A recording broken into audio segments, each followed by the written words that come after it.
열을 가장 잘 견디는 금속, 순수 금속주 텅스텐인데 필라멘트에도 쓰고요. 백열구. 우선 극한의 고온 환경에 사용되는 주요 내열 금속들의 특징은 다음과 같다.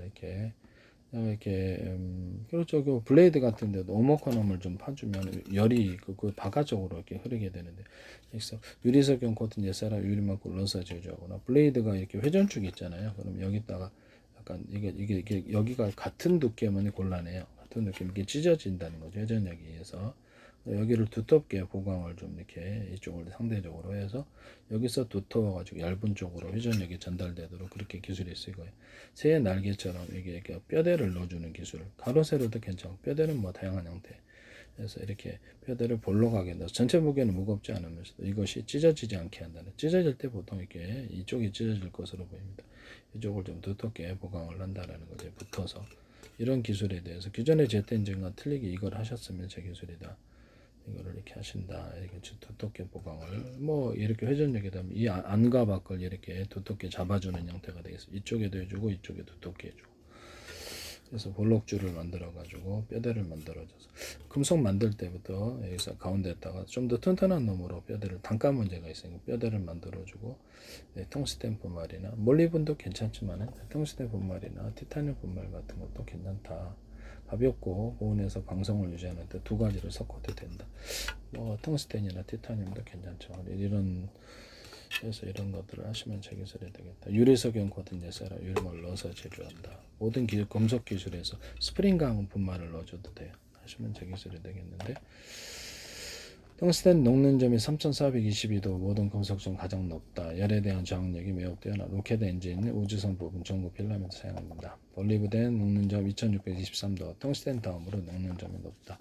고온에서도 강도가 유지돼 특수합금 우주항공 소재로 사용된다. 조합금 인코넬, 니켈이나 코발트 기반으로 만든 합금, 1000도씨 이상의 고온에서도 형태가 변하거나 부식되지 않아 제트 엔진과 가스터빈에 필수적으로 쓰인다.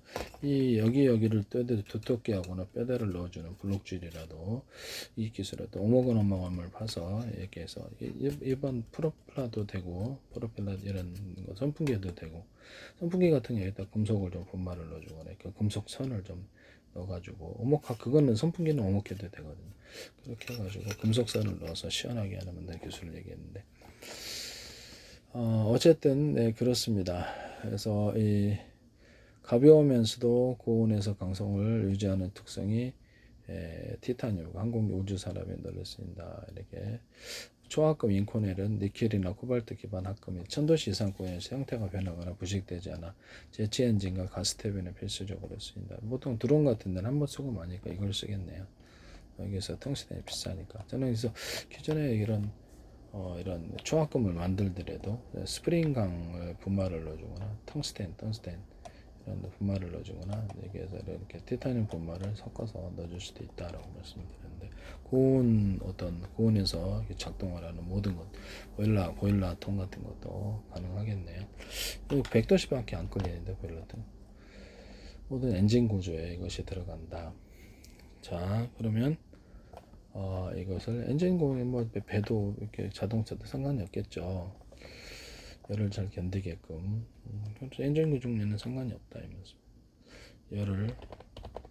열을 유리석용 코튼 예사라 유리막을 넣어서 제조하고, 필라멘트에다가도 유리석용 이렇게 전구 필라멘트에다가도 유리석용 코튼 예사라 유리막을 넣어서 제조. 홈을 좀 파주면은 거기서 이렇게 빛이 좀 더 밝게 빛난다라고 말씀을 드렸었죠. 아니면 대남 매듭고주마다 구조에 약간 열은 발생하지만 두터운 부분을 조금 넣어주면은 그것이 열이 더 이렇게 빛이 더 반짝인다고. 거기서 이제 전기가 열은 좀 발생을 하겠지만 이런 부분을 말씀을 드립니다. 뇌열 금속들에 대해서 이렇게 나와 있는데요. 그래서 그렇다라는 것을 이것도 이렇게 상식으로 알아놓으면 다 도움이 되니까요. 네네네. 그래서 터빈 블레이드에서 우크라이나에서든 뭐 안드류에서 어디서든 항공기 터빈 기술에서 이 기술을 사용하시면 안 된다. 여기에 약간 두텁게 한다. 안쪽 회전축을 기반으로 해서 볼록줄을 만들어 준다. 또 그래서 이게 텅스텐 분말 같은 거 여기서 티타늄 분말도 넣어줄 수 있다. 폭약 같은 데도 제가 이렇게 이렇게 포신이나 총신 이런 데도 또는 탄환, 포탄 이런 미사일 같은 데도 티타늄이나 아니면 텅스텐 분말을 넣어서 단가를 맞추는 기술에 대해서 말씀드렸는데 거기도 유리석용 코팅 예사랑 유리막을 넣어서 제조하죠. 항공기 제조할 때도 그리고 가로 세로로 이렇게 금속을 뼈대를 만들어 가지고 그래서 방탄 구조로 장갑차도 만들고 우주 항공기든 철판 자동차 철판으로 만들고 배 철판으로도 가로 세로 이렇게 배들을 이렇게 금속을 배치를 한다 모양을 거기다가 가로 세로로 들어가는데 보통 이렇게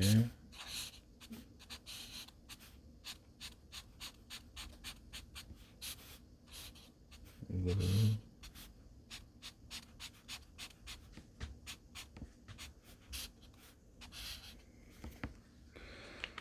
이 압력을 견디는 기술에 되는데 배 철판도 되고요, 자동차도 되고 뭐 쓰일 때는 많으니까 압력 그렇게 이것도 저기 가스 탱크에 대해 배관 문제도 되고 뭐 쓰일 때는 많을 거예요.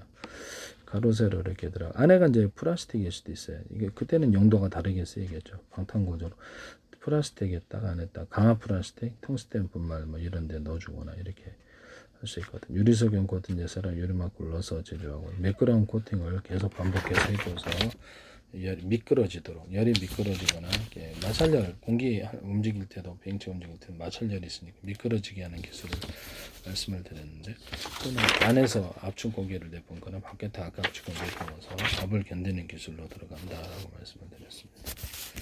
장갑차 같은 거 상용차를 승용차나 화물용 소형 트럭 같은 거 상용차를 이용해서 겉에다가 바퀴까지 다 이렇게 그렇죠 이렇게 장갑을 해줘가지고 뗐다 붙였다 바퀴 같은 거 수리할 때는 그렇게 해도 되고 그렇게 하는 방식에 대해서 말씀을 드렸었는데 되게 싸게 만들 수 있다. 기관포를 달든가 아니면 유탄 발사기를 자탄식으로 이렇게 쏘내주고 안에서 이제 카메라 보고 움직이고요.